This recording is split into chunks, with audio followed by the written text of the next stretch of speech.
A 13-year-old girl sat quietly doing homework when the plane exploded at 35,000 feet. The captain collapsed from a heart attack, looked directly at her with his dying breath, and whispered 4 words that shocked everyone: "You're the pilot now." What happened next saved 148 lives. Before you watch full story, comment below from which country are you watching. Don't forget to subscribe for more amazing stories. The Boeing 737 climbed smoothly through 35,000 feet as Maya Chen settled into seat 14C with her phone and a worn copy of her algebra textbook. At 13 years old, she looked like any other middle school student traveling alone during spring break, her small backpack stuffed with headphones, snacks, and a portable game console that most teenagers her age would be using. Flight attendants smiled at her with that special warmth they reserved for young passengers, and the businessman in 14B barely glanced at the young girl beside him before returning to his laptop. Nobody on Transcontinental Flight 447 from Denver to Seattle knew that beneath her quiet exterior and typical teenage appearance, Maya carried aviation knowledge that would soon become the only thing standing between 148 people and certain death.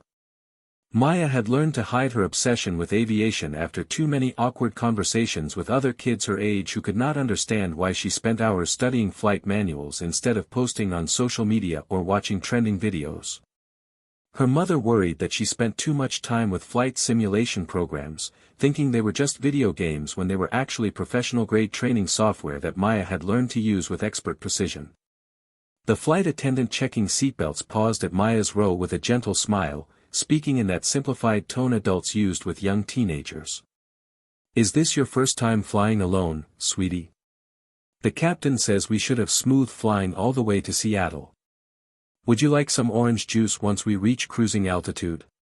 Maya nodded politely, giving no indication that she could recite the entire emergency procedures manual or explain the technical differences between various aircraft systems better than most commercial pilots. The truth about Maya's aviation knowledge was something she rarely shared because people found it strange that a 13-year-old girl would dedicate her entire life to understanding aircraft operations and emergency procedures. Her father had been a commercial pilot for 22 years before a sudden heart attack took him when Maya was only 9 years old, leaving her with boxes of his old training manuals, logbooks, and handwritten notes about flying techniques he wanted to teach her someday.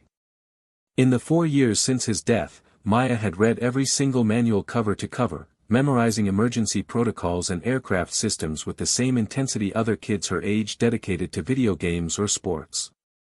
She had spent thousands of hours on advanced flight simulators, not the simple arcade-style games but professional training programs that pilots use to maintain their certifications, practicing every type of emergency scenario from engine failures to hydraulic malfunctions to electrical fires. Her mother thought the simulators were Maya's way of staying connected to her father's memory, and that was partially true, but it went much deeper than simple remembrance. Maya had developed a genuine passion for aviation that consumed her thoughts and shaped her understanding of physics, mathematics, and problem-solving in ways that made school feel almost trivial by comparison. She attended every aviation education program she could find, including a youth aerospace camp last summer where retired commercial pilots taught emergency procedures to teenagers, though most of the other kids treated it like a fun vacation activity while Maya absorbed every lesson with fierce concentration. The camp instructors had been amazed by her technical knowledge and her ability to think through complex emergency scenarios with remarkable clarity for someone her age, but Maya never told her classmates about these experiences because she had learned that being different just made middle school even more difficult than it already was. The flight progressed normally for the first 40 minutes, with Maya reviewing her algebra homework while listening to music through one earbud, keeping the other ear free because her father had taught her that situational awareness mattered even as a passenger.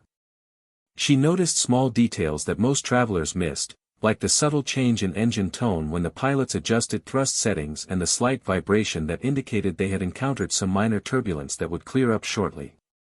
The businessman beside her was dozing off, and the family across the aisle was trying to keep their toddler entertained with tablet games, all of them completely unaware that the young girl in 14C was mentally reviewing the aircraft's system architecture and flight control mechanism simply out of habit. Everything changed at 42 minutes into the flight when Maya felt a vibration pattern that was distinctly wrong, a harsh shuddering that came from deep within the aircraft structure rather than from normal turbulence or engine operations. Her training kicked in immediately as she tried to identify the source, noting that the vibration seemed to originate from the rear of the aircraft near the auxiliary power unit compartment. Before she could process what this might mean, a muffled explosion echoed through the cabin, followed by a violent yawing motion that threw passengers against their seatbelts and sent loose items flying across the aisle. Oxygen masks dropped from the overhead compartments as the cabin pressure began to change, and Maya's hands moved automatically to secure her own mask while her mind raced through the possible causes of what she was experiencing. The aircraft pitched sharply downward and began rolling to the right in a way that indicated serious flight control problems, possibly from hydraulic failures or structural damage that was affecting the control surfaces. Maya heard screams throughout the cabin as passengers panicked, but her training had prepared her for this moment even though she had never imagined it would happen on a commercial flight with her as a passenger.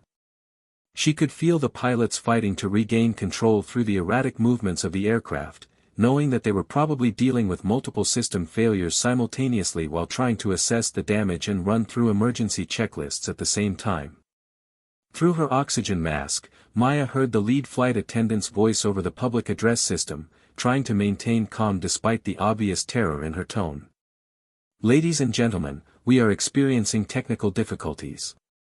Please remain seated with your seatbelts fastened and keep your oxygen masks on. The pilots are working to resolve the situation." The professional training in the flight attendant's voice could not completely hide the fact that this was far more serious than typical turbulence or minor technical problems, and Maya knew from the aircraft's behavior that they were in a genuine life-threatening emergency. What happened next would replay in Maya's memory forever with crystal clarity. The cockpit door burst open and the co-pilot stumbled into the cabin, her face showing shock and desperation as she grabbed the lead flight attendant and spoke in urgent tones that passengers were not supposed to hear. Maya unbuckled her seatbelt and moved closer, her training overriding the normal teenage hesitation about inserting herself into adult situations. She caught fragments of the conversation that made her blood run cold. "Captain's down, massive chest pain, possibly heart attack, systems failing, losing hydraulics, can't control the aircraft alone, need help immediately." The co-pilot's voice cracked with strain as she explained that the explosion had originated in the auxiliary power unit, causing cascading failures throughout multiple systems while simultaneously the captain had collapsed with what appeared to be a severe cardiac event, leaving her alone in the cockpit trying to manage an impossible situation. Maya moved forward without conscious decision, her body acting on training and knowledge that she had accumulated over 4 years of intensive study. The lead flight attendant noticed her and immediately tried to direct her back to her seat, speaking in that protective tone adults used with children during emergencies. "Honey, you need to sit down and put your seatbelt on right now. This is a grown-up situation." But Maya's voice, when she spoke, carried none of the uncertainty of a typical 13-year-old. "I have extensive aviation training. My father was a commercial pilot. I know aircraft systems and emergency procedures. I can help." The word sounded absurd coming from someone so young, and the flight attendant's expression showed clear disbelief mixed with concern that the emergency had somehow made this child delusional. The co-pilot turned to look at Maya with exhausted eyes that held no hope, clearly thinking that a 13-year-old passenger could not possibly offer any real assistance during a crisis that was rapidly spiraling beyond control. But something in Maya's calm demeanor and the specific technical language she used made the co-pilot pause for just a moment. "What aircraft systems do you understand?" The question came out more as a test than a genuine inquiry, but Maya's response was immediate and precise. "Boeing 737-800 flight control architecture, hydraulic system redundancy, emergency electrical configurations, manual reversion procedures for flight controls, and emergency descent protocols for rapid decompression scenarios." She rattled off the information with professional clarity that seemed impossible from someone her age, and the co-pilot's expression shifted from disbelief to desperate consideration. "The captain needs immediate medical attention, and I cannot leave the cockpit to help him while managing this emergency alone," the co-pilot said, her voice breaking slightly as she confronted the impossible choice between staying at the controls and trying to save her captain's life. We have multiple hydraulic failures, degraded flight controls, and I'm not sure how much longer I can maintain control. The aircraft is not responding properly to inputs, and we need to start an emergency descent immediately, but I need someone who understands what I'm doing to help coordinate with the cabin crew and possibly assist with emergency procedures. Maya felt the weight of the moment as the co-pilot led her toward the cockpit, moving past passengers who stared in confusion and horror at the sight of a young teenage girl being taken to the front of the aircraft during an emergency.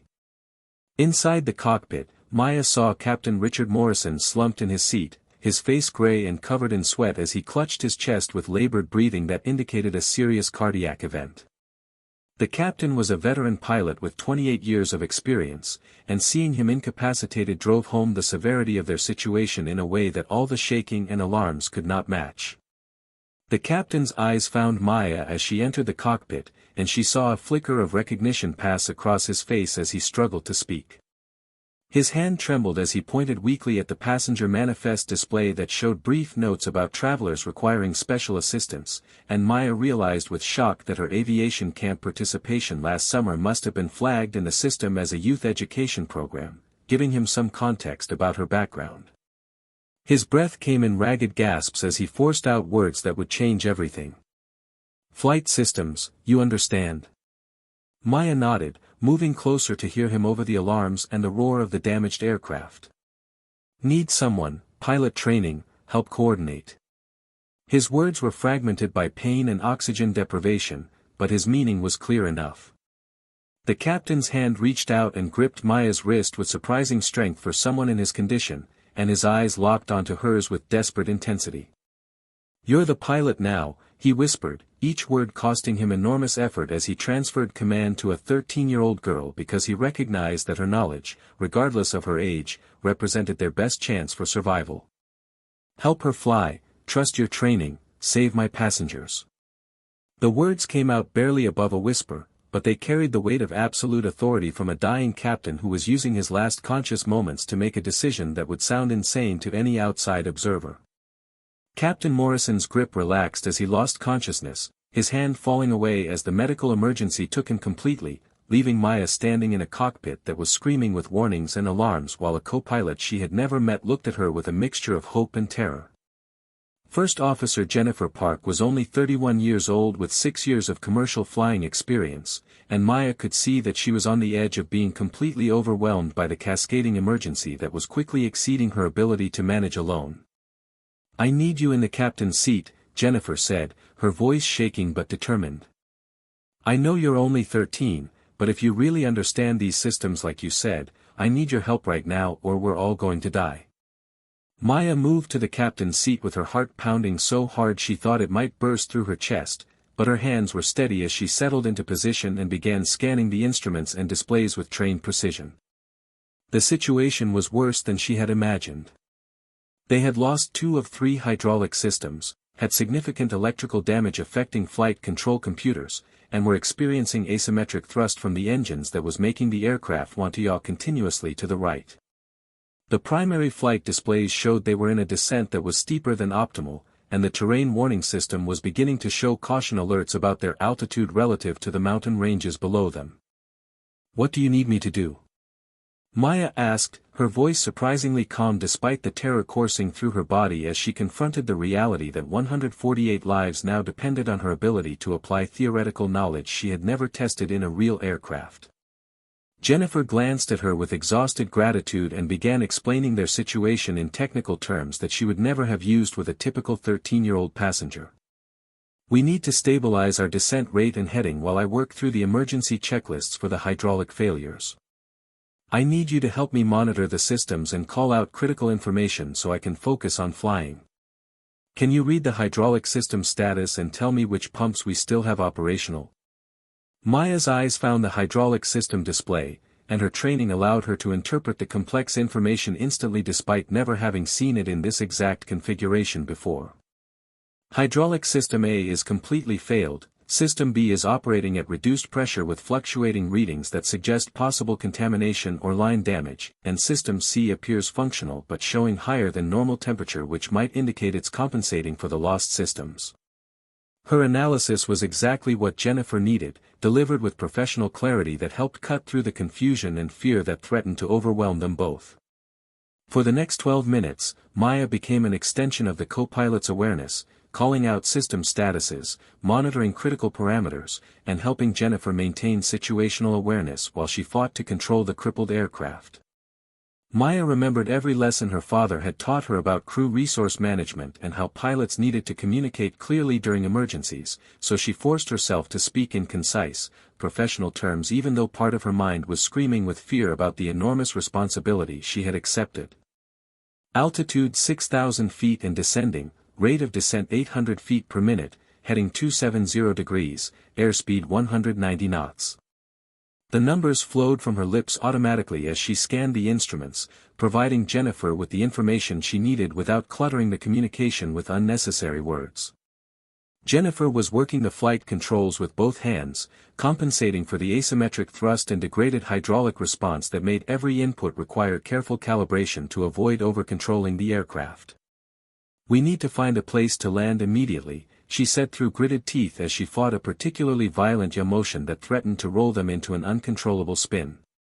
"Start looking at the navigation display for any airports within our range. We're not going to make it to Seattle, and we need concrete underneath us as soon as possible." Maya's hands moved across the display controls, zooming out the navigation map to show all available airports in their vicinity while her mind calculated their range based on current fuel state and the limited control authority they had available. Redmond Municipal Airport is 43 miles ahead at our current heading, single runway 9,000 feet long, but we'll need to turn 15 degrees right to line up with it. There's also a smaller regional field at 31 miles but the runway is only 5,000 feet and that might not be enough for our current configuration. Her analysis showed strategic thinking that went beyond simply reading information off displays, considering factors like runway length versus their degraded performance that might require a longer landing roll. Jennifer made the decision immediately. "Redmond is our target. I need you to help me calculate our approach profile because we're going to have to do this mostly manually with degraded flight controls. Can you pull up the airport information and give me the runway heading and elevation?" Maya's fingers flew across the controls, pulling up data she had practiced accessing thousands of times in simulators but never imagined using in a real emergency. "Runway 30, heading 300 degrees, elevation 3,100 feet, ILS approach available but we should plan for visual in case our navigation systems degrade further." The next 20 minutes became a blur of coordinated action as Maya and Jennifer worked together to guide the crippled aircraft toward Redmond, fighting every mile to maintain control and altitude while managing the multiple system failures that continued to compound their problems. Maya found herself performing tasks she had only practiced in simulation, helping to coordinate with air traffic control through the radio when Jennifer needed both hands on the controls, monitoring fuel consumption and suggesting power settings that would maximize their range, and even helping to brief the flight attendants on the emergency landing procedures they would need to execute. The cabin crew had been shocked when Jennifer explained that a 13-year-old passenger was helping in the cockpit, but the lead flight attendant recognized that questioning the decision during an active emergency would only create more chaos. Maya could hear them preparing the cabin for crash landing procedures, their voices carrying through the cockpit door as they instructed passengers on brace positions and emergency exit locations. The thought of what would happen if she made a mistake, if her theoretical knowledge proved insufficient for the reality of this situation, was almost paralyzing, but Maya forced herself to focus on each immediate task rather than contemplating the catastrophic consequences of failure. "We're getting close to Redmond," Jennifer said, her voice strained from the physical effort of controlling the aircraft for so long with degraded hydraulics that required constant pressure and adjustment.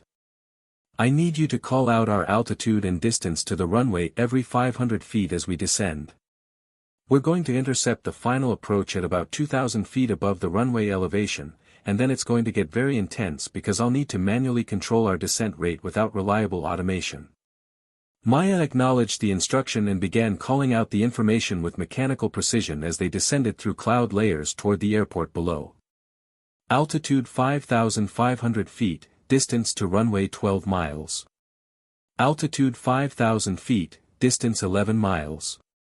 Altitude 4,500 feet, distance 9 miles.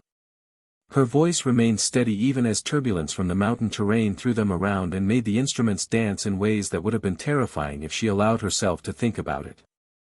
Jennifer was performing an incredible feat of airmanship, using every bit of skill and experience to coax the damaged aircraft into doing what she needed despite systems that were barely responding to her inputs. The runway came into view through a break in the clouds, and Maya felt a surge of hope mixed with new terror as she realized they were actually going to attempt to land this aircraft with most of its systems compromised and a co-pilot who had been flying beyond her physical limits for almost 30 minutes. "Runway in sight, 12 o'clock position, distance 7 miles, she called out, giving Jennifer the visual reference she needed to begin the final approach. The aircraft was still yawing to the right, requiring constant left rudder input to maintain their heading, and the asymmetric thrust was creating handling characteristics that made every adjustment a calculated risk. "Landing gear," Jennifer said, and Maya's hand moved to the gear lever without hesitation, pulling it down and watching the hydraulic pressure indicators as the gear began to extend. The system struggled with reduced hydraulic pressure, and for several terrifying seconds Maya thought the gear might not lock down properly, but finally all 3 indicators showed green and she confirmed, landing gear down and locked, 3 green indicators. The additional drag from the extended gear changed their descent profile, and Jennifer had to add power and adjust their pitch to compensate, showing the constant mental calculations required to fly an aircraft that was no longer behaving predictably. They crossed the approach threshold at 200 feet above the runway elevation with an airspeed that was slightly fast but necessary given their control limitations, and Maya watched Jennifer's hands working the controls with impressive precision as she began the flare maneuver that would transition them from descent to touchdown. The aircraft wanted to yaw right even during this critical phase, and Jennifer had to use aggressive rudder inputs to keep them aligned with the runway's centerline while simultaneously managing their sink rate with elevator control that was responding sluggishly due to the hydraulic problems. The main landing gear touched down hard, much harder than a normal landing but within acceptable limits given their emergency situation, and Jennifer immediately deployed the thrust reversers and began applying manual braking with uneven pressure since the anti-skid system was partially compromised. The aircraft rolled down the runway with Maya calling out their decreasing airspeed while Jennifer fought to keep them on the centerline as the braking action pulled them slightly to the right due to the asymmetric system damage. 100 knots, 90 knots, 80 knots, 70 knots. Maya's voice provided Jennifer with the information she needed to judge her braking inputs without having to look down at the instruments during this critical phase.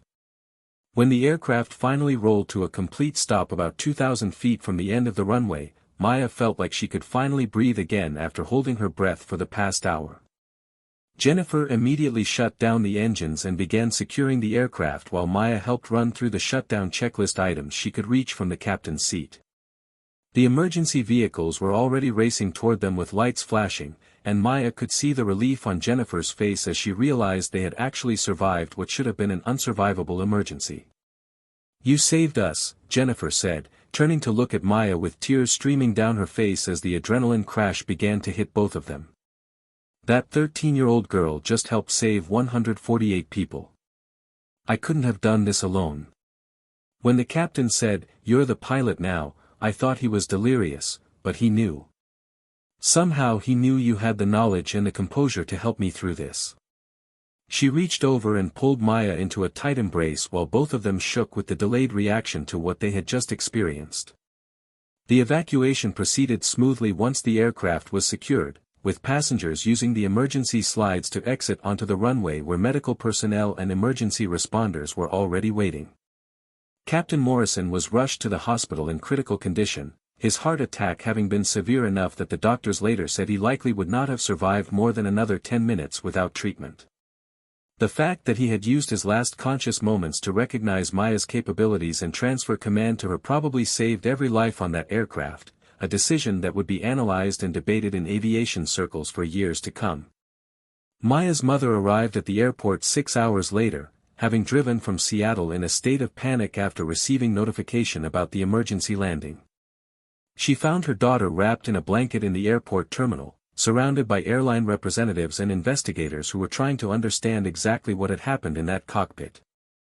When Maya saw her mother, the careful composure finally cracked and she broke down crying, all the fear and stress and overwhelming responsibility finally pouring out in great heaving sobs while her mother held her and tried to comprehend how her 13-year-old daughter had ended up helping to land a crippled aircraft. The investigation that followed revealed the full extent of the emergency they had faced. The auxiliary power unit had suffered a catastrophic failure due to a manufacturing defect that sent shrapnel through critical systems, severing hydraulic lines and damaging electrical components in a cascading failure that should have been nearly impossible to survive. The combination of this mechanical emergency with Captain Morrison's sudden cardiac event had created what investigators called a perfect storm scenario that had an extremely low probability of a successful outcome. The fact that 148 people walked away with only minor injuries was attributed directly to the remarkable crew coordination between First Officer Park and Maya Chen, whose aviation knowledge had proven essential during the crisis. The aviation community struggled with how to process the story of a 13-year-old helping to save a commercial flight. Some argued that it never should have happened, that a child should never have been placed in that position regardless of her knowledge, while others pointed out that the alternative would have been far worse and that Maya's training had literally saved lives when circumstances beyond anyone's control created an impossible situation.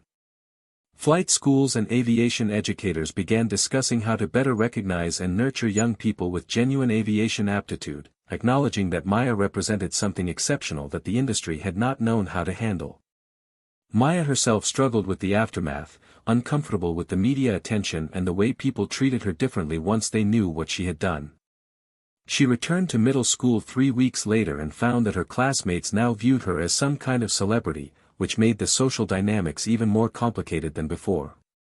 Teachers and administrators didn't know whether to treat her like a normal student or acknowledge that she had demonstrated capabilities far beyond her years in the most extreme circumstances imaginable. Maya found herself missing the anonymity of being just another 13-year-old with an unusual hobby that nobody took seriously. Captain Morrison survived his heart attack and made a full recovery over the following months. When he finally met with Maya 6 months after the emergency, he embraced her like a granddaughter and thanked her for honoring his decision to trust her with his passengers' lives.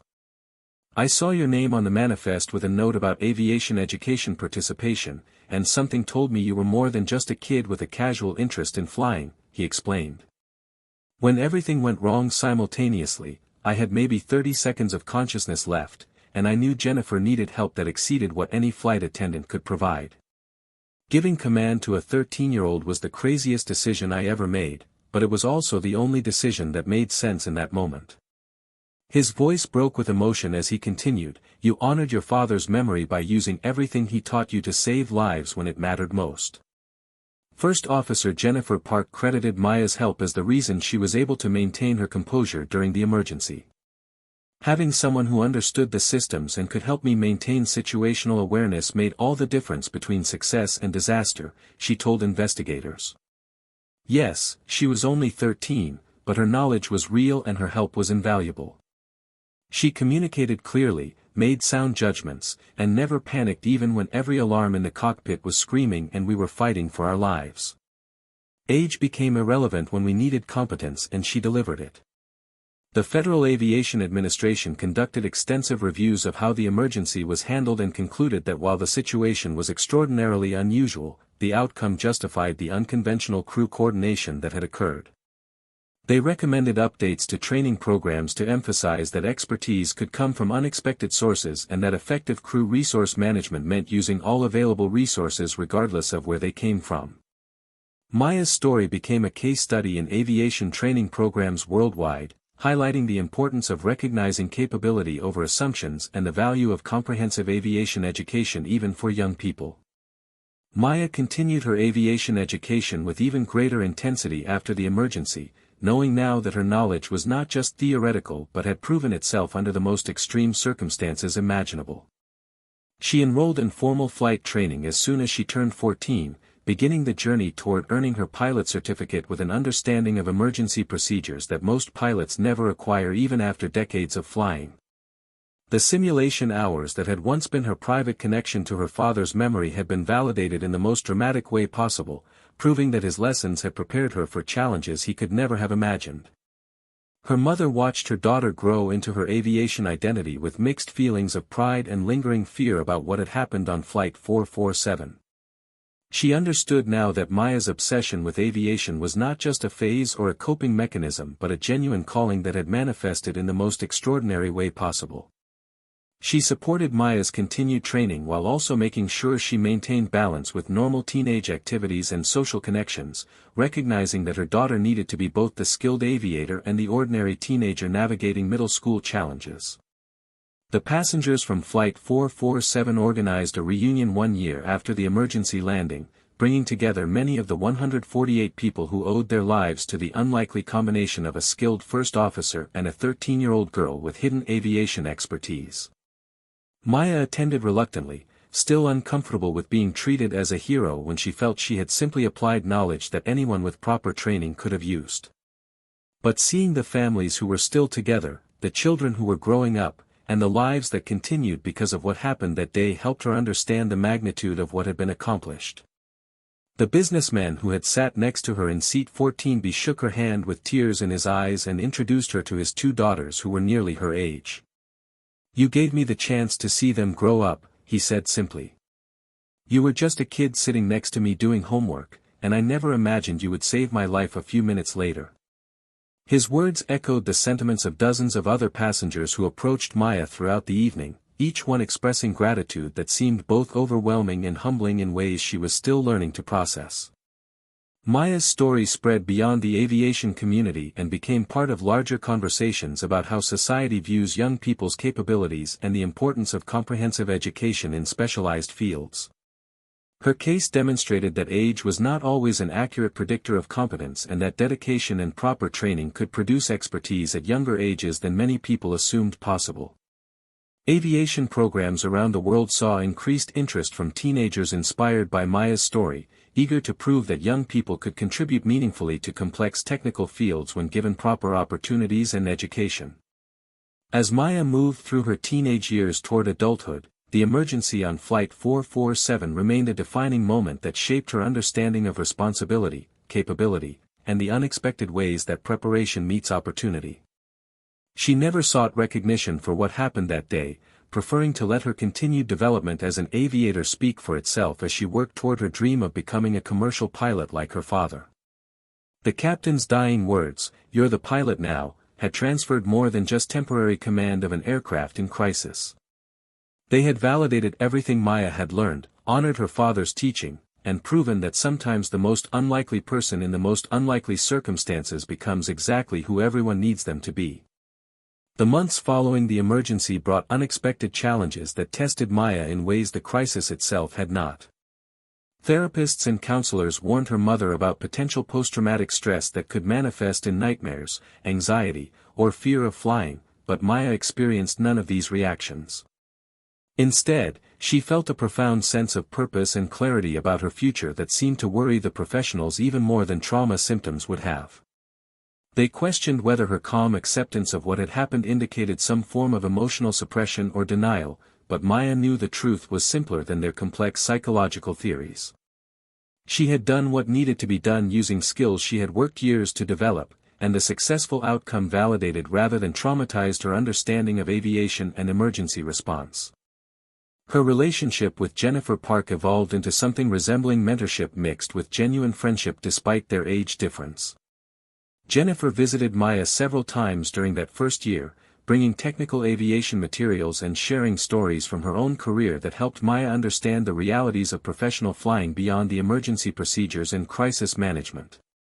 They analyzed the Flight 447 emergency together from a technical perspective, discussing alternative approaches they might have taken and identifying lessons that could improve future emergency responses. Jennifer confessed during one of these visits that she still had nightmares about the emergency, waking up in cold sweats from dreams where they did not make it to the runway in time or where her control inputs failed at critical moments. Maya's lack of similar nightmares puzzled Jennifer until she realized that Maya had approached the emergency with a different psychological framework, seeing it as the ultimate test of knowledge rather than as a terrifying brush with death. The aviation industry's response to Maya's story created ripples that extended far beyond the immediate aftermath of the emergency. Airlines began reviewing their policies about passenger assistance during emergencies, recognizing that rigid hierarchies and assumptions about capability based on age or appearance could potentially waste valuable resources during critical situations. Several major carriers updated their training programs to include scenarios where unexpected sources of expertise might be available, teaching crew members to quickly assess and utilize any qualified assistance rather than defaulting to conventional authority structures that might not apply during unprecedented emergencies. Maya received invitations to speak at aviation conferences and safety symposiums, requests that initially overwhelmed her with their implications about becoming a public figure rather than simply an aspiring pilot. Her mother helped her navigate these opportunities, teaching her how to share her story in ways that felt authentic while maintaining appropriate boundaries about her privacy and her ongoing education. Maya's presentations focused not on herself as a hero but on the importance of comprehensive aviation education and the value of fostering genuine expertise in young people who showed serious interest in technical fields. She spoke about her father's teaching methods and the simulation training that had proved so crucial, emphasizing that her capabilities had not emerged from natural talent or lucky circumstances but from years of dedicated study and practice that any motivated student could replicate with proper guidance and resources. The psychological impact of having saved 148 lives weighed on Maya in subtle ways that she struggled to articulate even to her mother and therapists. She found herself lying awake at night thinking about the alternate timeline where Captain Morrison had not noticed her aviation background in the manifest, where he had not used his dying breath to transfer command, where she had remained in her seat as a frightened passenger rather than becoming part of the solution. In that alternate reality, the aircraft would have crashed and everyone aboard would have perished, their deaths becoming another tragic aviation statistic rather than a remarkable survival story.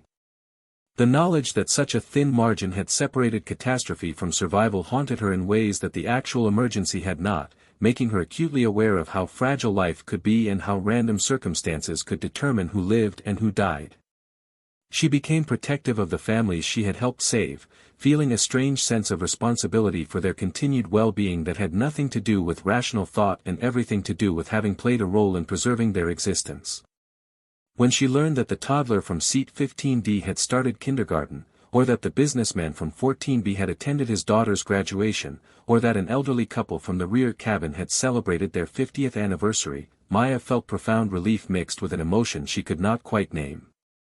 These milestones represented life continuing in ways that would have been impossible without the successful emergency landing, creating a connection between her actions and countless future moments that would ripple forward through time in ways she could never fully comprehend or trace.